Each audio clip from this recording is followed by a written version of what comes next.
இந்த இந்த ப்ரிடிகேட் வந்து எதுக்கு யூஸ் ஆகுது அப்படின்னு பார்த்தீங்கன்னா, நம்ம நான் சொன்ன மாரி வந்துட்டு, நீங்க லாஜிக்கல் கண்டிஷன் வந்து செக் பண்ணணும் அப்படிங்கிற இப்போ வந்துட்டு நமக்கு இந்த ப்ரிடிகேட் வந்து யூஸ்ஃபுல்லா இருக்கும். ஸோ இது வந்து ரொம்ப பவர்ஃபுல்லான டூலு.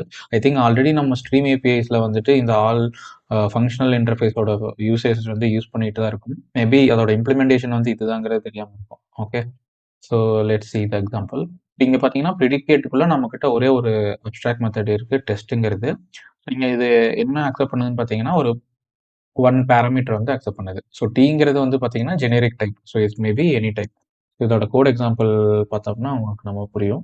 ஸோ ஏன் வந்து நம்ம ப்ரிடிகேட் யூஸ் பண்ணணும் அப்படின்னு பார்த்தீங்கன்னா, நம்ம நார்மலா வந்து இஃப் எல்ஸ் கண்டிஷன் எழுதி வந்து ஒரு லாஜிக் செக் பண்ணுவோம் இல்லையா? அந்த மாரி எழுத தேவையில்ல. டைரக்ட்டா இந்த இன்டர்ஃபேஸ்ல இருக்கிற மெத்தட் யூஸ் பண்ணியே நம்ம வந்துட்டு எழுதிக்கலாம். இப்ப நான் பார்த்தீங்கன்னா, உங்களுக்கு ஸ்ட்ரீம்ஸ்ல வந்து மெயினா அந்த ஃபில்டர் கண்டிஷன்ல வந்துட்டு யூஸ் பண்றது வந்து பார்த்தீங்கன்னா, மோஸ்ட்டா இந்த ப்ரிடிகேட் ஃபங்ஷனல் இன்டர்ஃபேஸா தான் இருக்கும். ஓகே.